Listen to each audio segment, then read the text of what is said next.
Bien, vamos a continuar entonces. Les estaba yo comentando de esta niña, les estaba yo iniciando a hablar de esta pequeña historia, de una niña pues, de que tenía ya todo el deseo de estudiar, todo el deseo de ir al colegio. Los padres entonces fueron con ella a comprarle todos los útiles escolares para llevarlos al colegio. Entonces, eso, eso generaba en ella una gran motivación, ¿no? Ella vivía con su papá, con su mamá, y se le notaba pues esa alegría tan grande de ir al colegio, ¿sí? Entonces la niña llegó el primer día de clase y se colocó su uniforme, cogió su maleta, su lonchera y salió con los papás muy feliz para irse para el colegio. Entonces se le veía la motivación, se le veía el querer aprender muchas cosas, se le veía esa actitud tan bonita a ella. Entonces realmente ella tenía toda esa buena disposición. Entonces llegó al colegio y bueno, la colocaron ya en el aula de clase y estaban todos los otros niños ahí, pues todos juiciosos ahí, muy comprometidos para esperar a la profesora. Posteriormente, pues llegó la profe y bueno, los saludó y les dio la bienvenida y bueno, empezaron a trabajar. Entonces la profesora les dijo a todos los niños, pero niños, vamos a dibujar una flor. Entonces la niña que estaba totalmente motivada, pues ella quiso empezar a dibujar la flor y sacó su hoja y sacó sus lápices y empezó a dibujarla. Pero entonces la profesora le dijo, no, pero esperen, vamos a dibujar esta flor de esta manera. La vamos a dibujar así. Entonces ella utilizó el tablero y empezó a dibujar una flor. Bueno, la niña siguió con toda esa motivación, siguió con todo ese empeño y, y dibujó la flor que dibujó la profe. Entonces, eso no le quitó para nada esa buena actitud, no le quitó para nada la motivación, porque observó y realizó el dibujo que le había hecho la profe ahí en el tablero. Después de eso, la profe les dijo a todos los niños, bueno niños, ahora vamos a colorear esta flor. Entonces la niña empezó rápidamente, sacó sus colores y empezó a colorearla y después de un ratito que la niña ya estaba empezando a colorear, la profe les dijo, bueno, vamos a colorearla, pero vamos a utilizar estos colores, ¿sí? Vamos a utilizar este color azul, vamos a utilizar este amarillo, vamos a utilizar este rojo, este verde. Entonces vamos a colorearla de tal manera. Bueno, pues la niña hizo lo que le dijo la profesora, colorear la flor como ella lo estaba diciendo, ¿sí? Entonces, pues a la niña ya le empezó como a generar como una limitación y un aburrimiento, pues precisamente porque ella le limitaban pues toda esa posibilidad de hacer las cosas por iniciativa propia y por la creatividad de ella, ¿sí? Pero pues como la educación tiene como ese error de ser a veces tan tradicionalistas, en donde lo que hace es, lo que decía el conferencista, en vez de sorprender, lo que hace es reprender, y entonces pues la niña ya estaba perdiendo un poco esa motivación. Entonces fíjense ustedes de que si eso es un solo día de clases o una pequeña jornada en la mañana de clases, que vamos a esperar de toda una serie, una jornada completa de todos los días. Entonces esa limitación es supremamente complicada.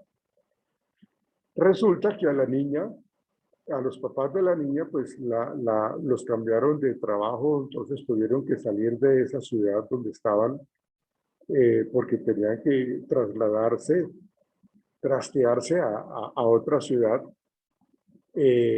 porque pues a los papás los cambiaron de trabajo y los ascendieron, entonces tenían que estar a la semana siguiente ya tenían que estar pues en otro espacio, ¿no? Entonces en otra ciudad.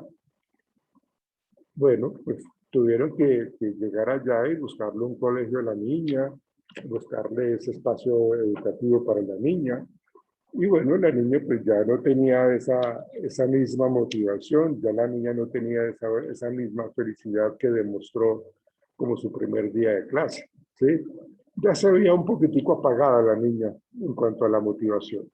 Pero bueno, la niña entonces, pues lógicamente, pues obedeció a sus papás y se fueron pues para el nuevo colegio a ver qué pasaba. Entonces la niña llegó allá y pues, se sentó en su puesto, en su pupitre, a esperar que llegara la profesora. Pero ya no lo hacía de esa manera como tan curiosa, de querer aprender rápidamente muchas cosas. Estaba supremamente motivada, acuérdense, anteriormente. Pero ahora pues ya era un poco más pasiva ella, ya era un poco más dada a esperar a ver qué pasa. Entonces llegó la profesora, la nueva profesora en esta nueva ciudad, en este nuevo colegio. Llegó la profesora eh, para pues, empezar su clase.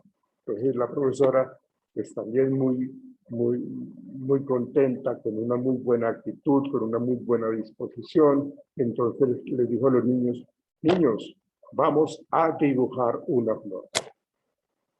Entonces todos empezaron a dibujar la flor.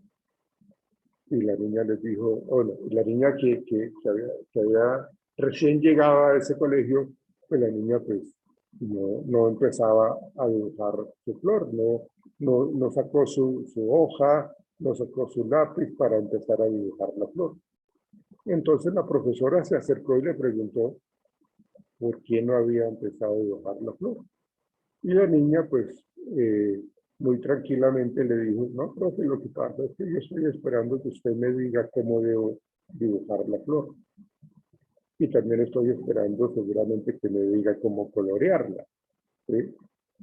Entonces, fíjense que y esto va pues como para ustedes que están pues como en esta idea del apoyo a la primera infancia, como la actitud de los profesores, las actitudes de ellos van a recabar de una manera muy negativa. Si es una actitud pues tan pues, pésima, es una actitud muy negativa, entonces lo que hacemos, lo que comentaba muy amablemente Laura, es precisamente de que las personas, a veces los profesores, nosotros, ustedes, porque ustedes seguramente eh, han tenido ese rol o lo van a tener, como de alguna u otra manera están cortándole las alas a los pequeños, ¿sí?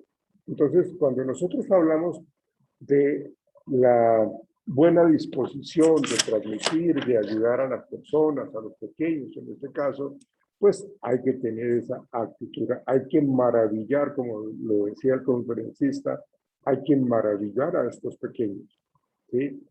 Hay que dejarles que sean creativos, que sean curiosos.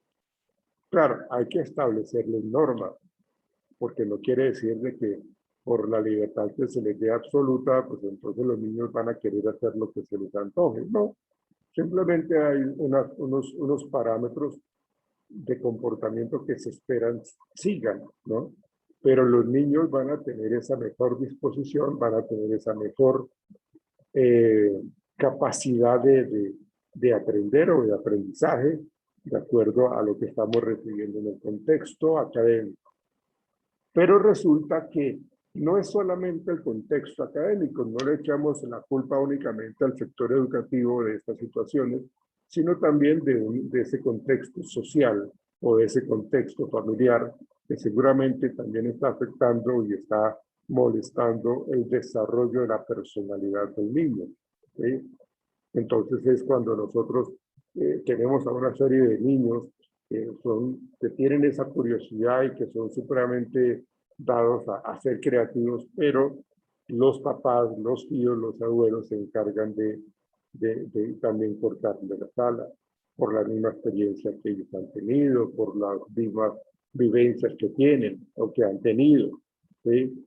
O porque son padres supremamente castigadores o porque son sobreprotectores, porque una cosa es el ser supremamente autoritario y otra cosa es ser también supremamente sobreprotector. Todos los extremos, pienso yo, que siempre son nocivos, siempre son negativos. Y en ese sentido, pues eso es algo que afecta la buena disposición y la motivación. Y peor aún todavía, si hay agresión física, tanto de los padres hacia los pequeños o de los mismos papás. Entonces, realmente son varios espacios sociales, académicos, familiares, culturales, que pueden influir de una manera positiva o negativa.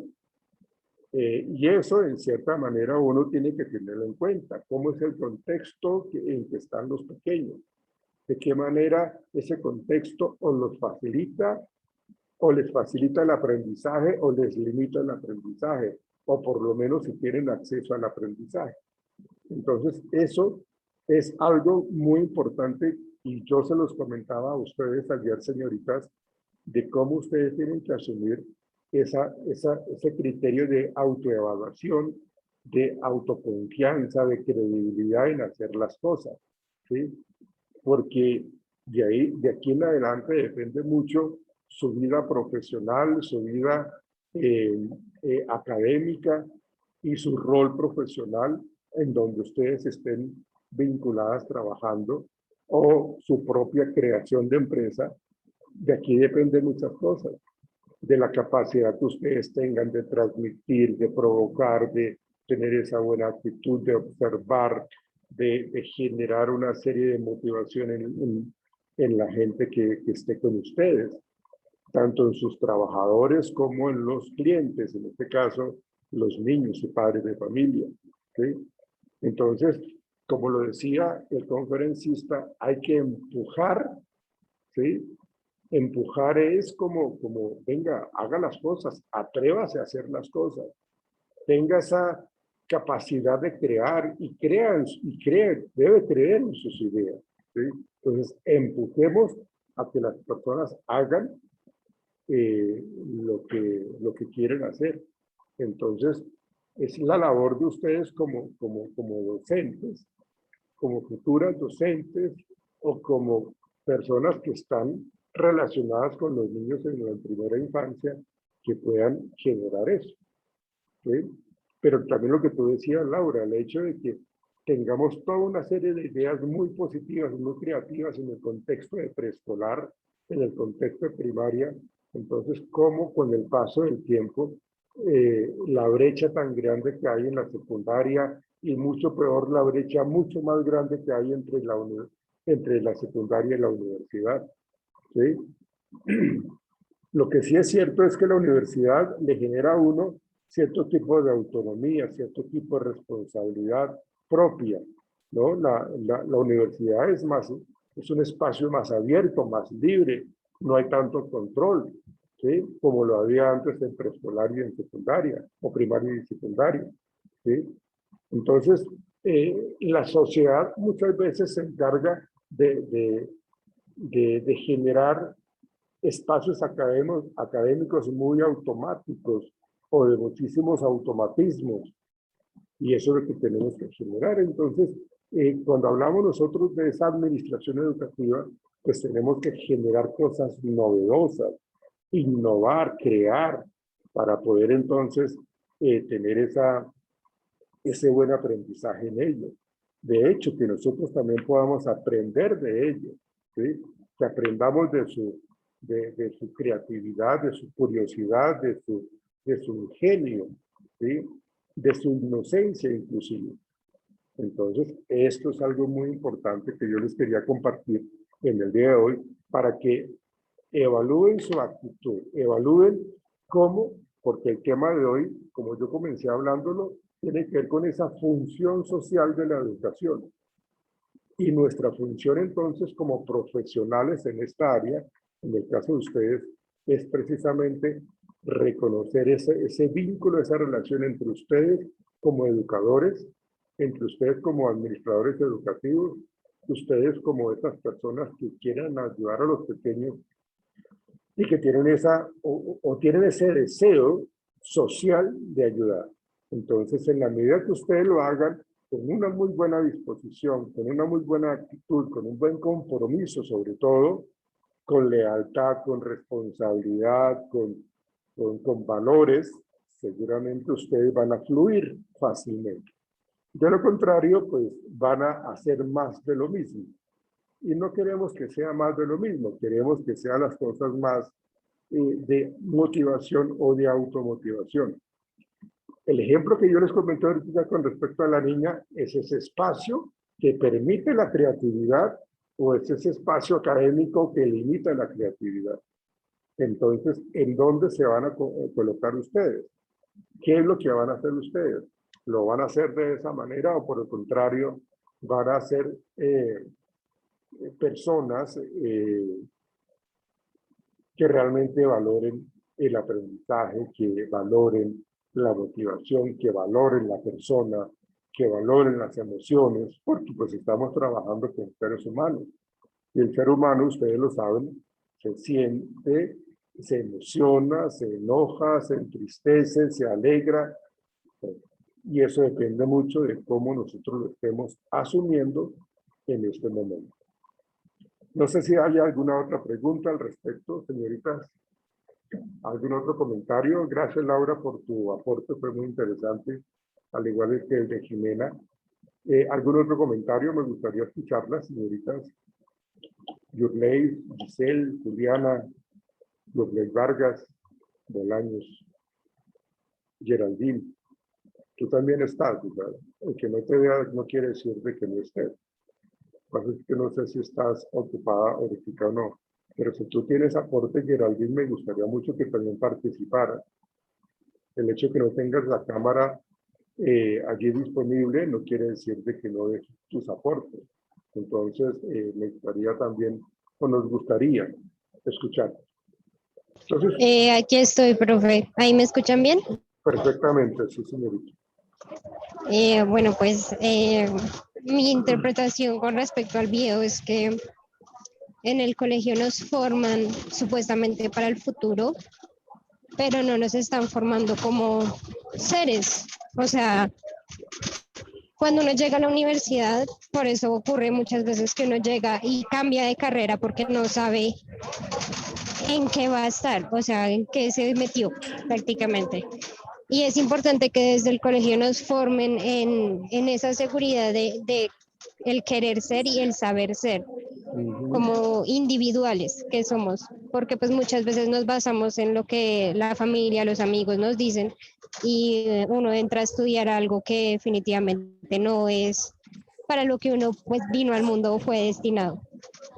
Entonces no nos forman para el futuro realmente, nos forman solamente para el momento. Y es indispensable que sepamos qué es ser una vez somos seres independientes y, por decirlo así, adultos. Básicamente eso, porque pues ya mis compañeras dieron una opinión bastante extensa sobre el video. Sí, extensa y bastante interesante, ¿no? Lo mismo que la tuya, Geraldine. De hecho, pues estás mencionando otras cosas también muy relevantes, muy importantes de lo que pretendemos lograr nosotros, de lo que queremos alcanzar, de esa brecha tan grande que hay entre la formación académica en el bachillerato y en la universidad. O sea, que nos preparan para el futuro, dices tú, pero realmente eso a veces termina corto, porque no nos lo permiten hacer de verdad a conciencia, no nos lo permiten realizar. Entonces, hay esos espacios tan negativos que hace que la gente de verdad no sabe por dónde irse, no sabe qué hacer, precisamente porque pues, estamos totalmente como limitados. La idea es no perder esa motivación, la idea es no perder esa creatividad y ese entusiasmo que de pronto queremos mantener aún ya hayamos pasado las diferentes etapas de la vida o el desarrollo de la personalidad de cada uno de nosotros. Muchas gracias, Geraldine. Juliana, ¿cuál es tu opinión? Quiero escucharte, Juliana.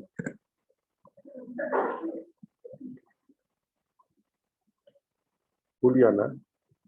Quiero escucharte. Profe, es que la verdad yo sí tuve dificultades para ingresar, es que mi internet está muy malo, entonces yo casi la verdad no le puse cuidado al video porque está entrecortado. Pero con base en lo que hablaron tus compañeras, ¿qué idea te haces? Dinos por favor de lo que dijo Laura, que fue muy interesante, de lo que dijo Geraldine e igualmente lo que dijo Jimena, que cada una dio unos aportes muy valiosos, muy importantes. Digamos que de pronto tú no viste el video de una manera continua, pero pues estamos teniendo una idea de qué es lo que estamos trabajando con respecto a esa función social de la educación. Acuérdense que ustedes están manejando, digamos, en este espacio académico con lo que tiene que ver con la administración educativa. Y a partir de cómo ustedes quieran administrar eso, les va a permitir a ustedes luchar por o querer lograr propósitos, objetivos, alcanzar objetivos muy grandes, muy adecuados que le ayuden a la institución en esta función social de la educación. Entonces, ¿cuál sería ese aporte tuyo, Juliana?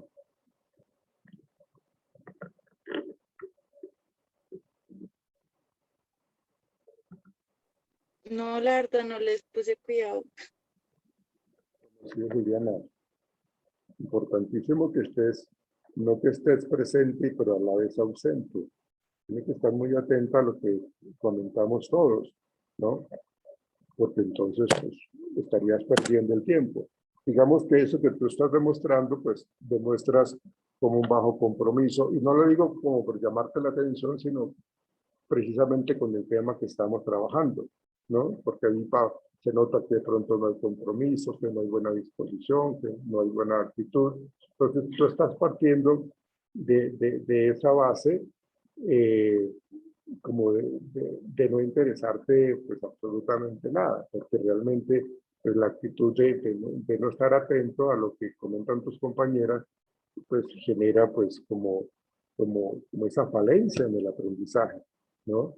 Como querer aportar, o sea, ponte tú una meta a ciertos años a ver a dónde quieres llegar, pero para llegar allá tú tienes que estar muy dispuesta hoy día. O sea, eh, dicen por ahí que el fin último del hombre es la felicidad, pero para llegar a esa felicidad hay que eh, seguir un camino, hay que formarse un camino y ese camino yo lo puedo hacer de una manera pues muy tormentosa, muy fracturada, o puedo hacerme un camino pues mucho más llevadero dependiendo de cómo yo lo quiera asumir, dependiendo de qué manera yo voy a generar entonces esos procesos tan favorables para mi aprendizaje. Entonces, estos espacios académicos es precisamente para que aprendamos a tomar decisiones, para que aprendamos nosotros a,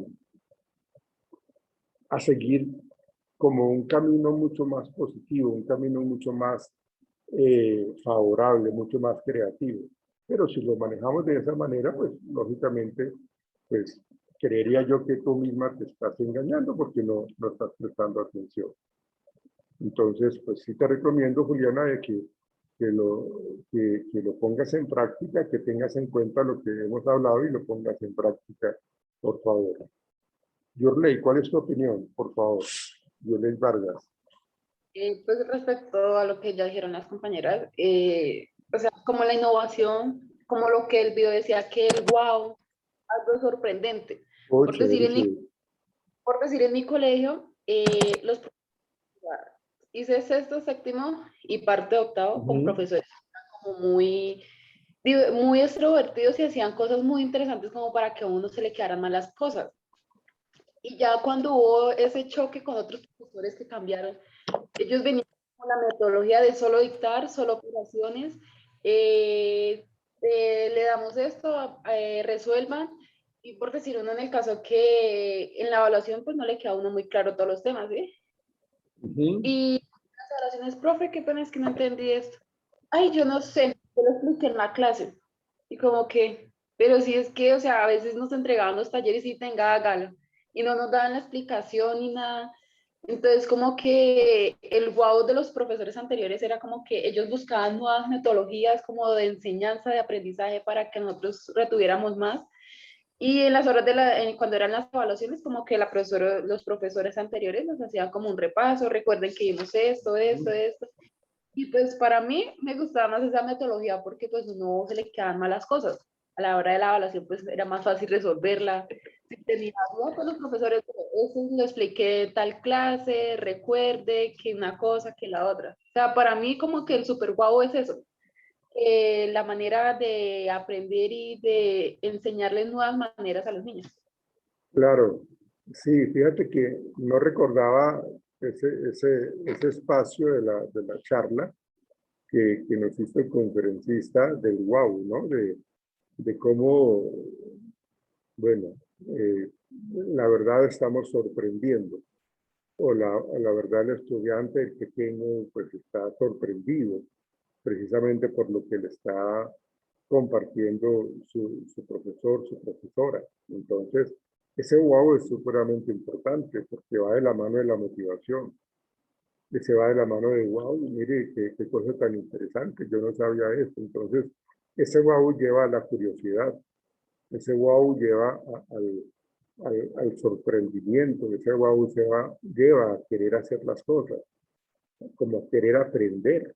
Entonces, interesantísimo eso que tú recordaste, Yurley, con respecto a lo que escuchamos nosotros en esta charla. Listo, gracias, Yurley. Señorita Bolaño, ¿cuál sería tu aporte? Pues, profe, la verdad es que yo pienso que digamos, lo que decía Geraldine, yo cuando me gradué, pensé que lo mío era secretario ejecutivo y empecé a estudiar eso. Luego cuando me gradué, no, eso me pareció súper harto y no lo seguí. Luego de ahí dejé un tiempo de estudiar porque ya me dejó interesar. Dije, no, eso no va a servir de nada y me puse a trabajar. Y ahorita se me dio por otra vez empezar. Pienso que la educación ahorita, a pesar de que sigue siendo la misma, va muy rápido, porque digamos, mi hija está en segundo y mi hija, o sea, ya sabe dividir, multiplicar por 2, 3 cifras, y yo decía, hombre, pero yo vi eso en tercero, en cuarto, y ella ya está en segundo y sabe todo eso, porque es que les meten mucha información. Vamos, ellos ven artes una vez cada 15 días. Entonces yo digo, pero es que es muy poquito, y ella apenas tiene 8 años, pero es más, se enfocan más en lo cognitivo, en meterle información a los pequeñitos. Digamos que nosotros en este ámbito tenemos algo a favor, que son los niños pequeños que se sorprenden, digamos que fácil, que de pronto no tienen esa oportunidad, esa dedicación en casa, y nosotros solo con una sonrisa, con una canción, con algo innovador que para nosotros es muy simple, pero para ellos es muy significativo, lo podemos lograr. Pero ¿qué pasa cuando pasan a primero con esos profesores tradicionales? Digamos, mi hija tuvo la experiencia en el primero con una profesora muy mayor, y ya ella no tenía esa vocación con lo que uno empieza, porque uno empieza enamorado de esto, uno empieza queriendo regalarle maravillas al niño, y luego con los años lo que hacemos es repetir y ya nos cansamos. Yo la entendía porque pues es una señora bastante edad que lo que está buscando es una pensión, y yo la entiendo en la parte económica, en la parte, en lo que está ahorita Colombia, yo entiendo todo eso, pero aún así ella tenía como que, a pesar de que lleva tantos años en esto, regalarles a los niños un poquito más de lo de hoy, ¿sí? Ella cuando empezaron las clases virtuales no sabía mucho de manejar todas estas plataformas, nosotros los papitos fuimos los como que les colaboramos, pero ella seguía, o sea, a pesar de que era nuevo para ella esto también, ella seguía con sus carteleras y con su copy. Entonces, eso es lo que aprenden nuestros chiquitos, y nosotros apoyamos eso, porque, digamos, yo dejaba a mi hija en el salón y yo, pórtate bien, haz todo lo que te diga la profesora y siéntate en el pupitre y sé juiciosa. Sé juiciosa la estoy también impulsando a que siga mucho las normas, a que no piense como ella, sino actúe como los demás. Entonces, eso también me lleva mucho a cuando la letra con sangre entra. Digamos, a mí me enseñaron las multiplicaciones de la chancla en la mesa, y si no te las aprendías me daban. Y yo, ok, ahorita veo a mi mamá cantándole cancioncitas a mi hija para que se las aprenda. Entonces yo, como, ¿por qué no hizo eso conmigo?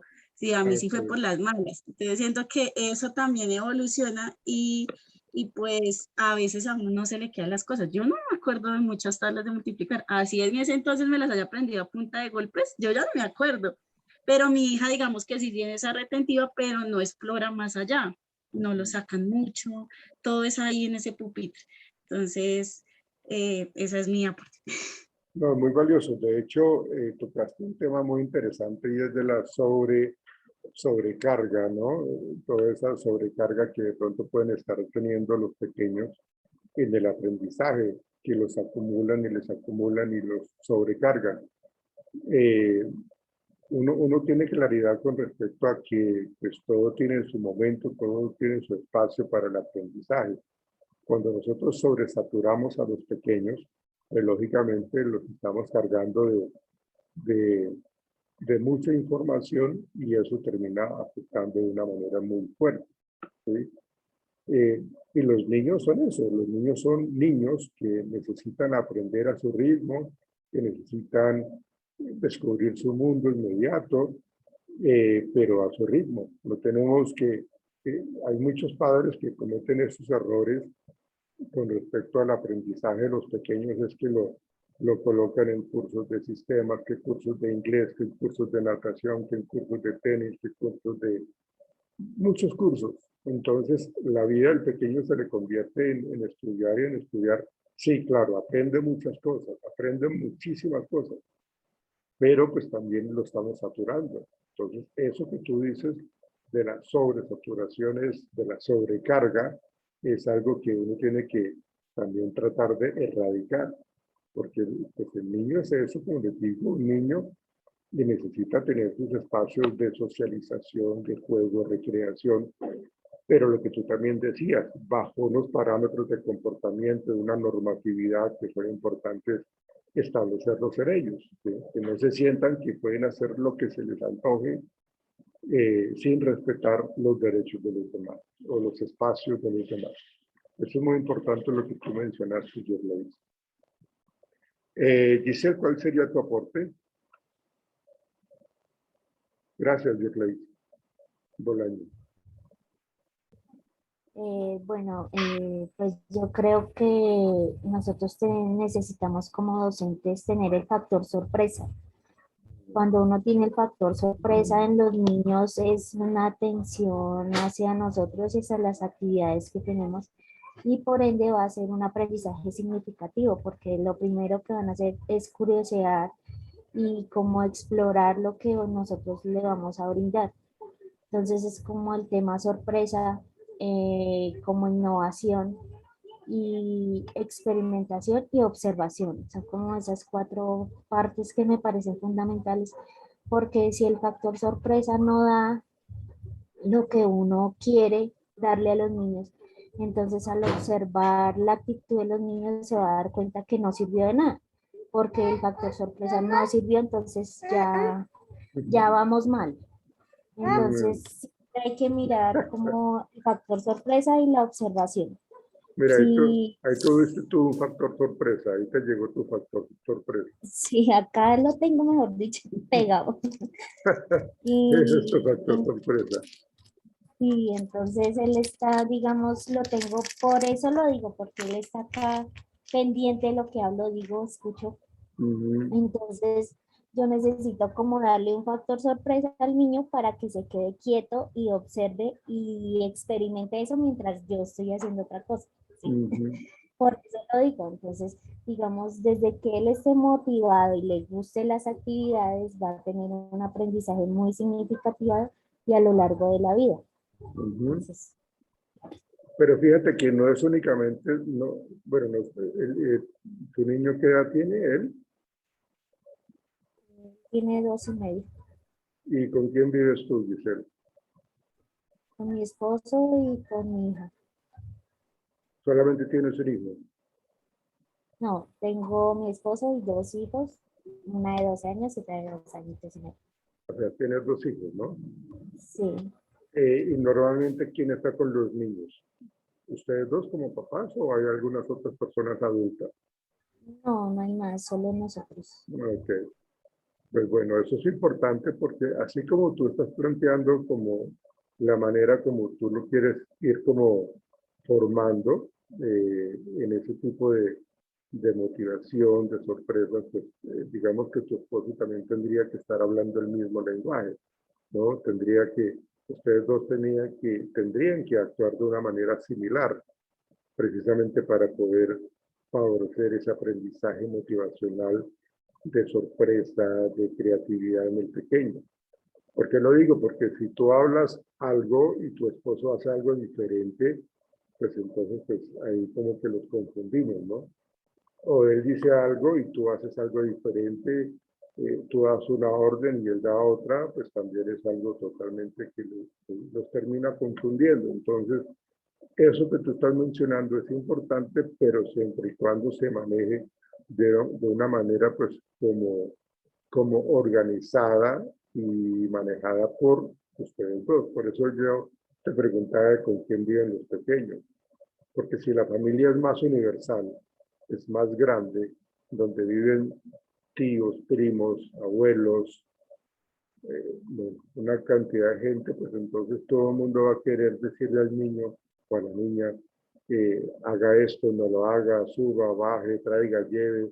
Entonces los saturamos también de mucha información, de muchas órdenes, y eso muchas veces los lleva a que sean un poco más rebeldes, porque hay mucha gente que está, por ser más grandes, están siempre como queriéndolos como controlar y manipular. Entonces, eso que dices es muy importante, pero siempre y cuando se maneje como la misma estrategia que tienes tanto tú como tu esposo. Giselle. ¿Ok? Sí, profe, pues en realidad acá, digamos, nosotros no nos contradecimos, sino más bien Exactamente. apoyamos el uno al otro, porque ahí sí sería terrible la educación y, mejor dicho, no le pondría cuidado ni al uno ni al otro, sino Ok. que uno le, digamos, yo le digo algo y él me apoya en otra cosa. Digamos, si él dice algo, yo le apoyo la idea a él, porque Ok. si no, entonces cada niño se iría para un lado y para el otro lado. Y eso sería algo innegativo, exactamente. Bien, ya ahorita nos saca la plataforma nuevamente, pero quiero que miremos ahorita como unos aspectos importantes para innovar en la educación, ¿sí? O sea, a veces nosotros queremos o tenemos una gran cantidad de ideas, pero no sabemos cómo colocarlas en la práctica. Entonces vamos a ver unas cosas que debemos saber que, que nos permiten a nosotros innovar en la educación, precisamente para romper esa brecha tan grande que hay con base en lo que estábamos hablando en el día de hoy. Entonces, permítanme y ya regreso con ustedes porque ya nos va a sacar la plataforma. Ya nos vemos.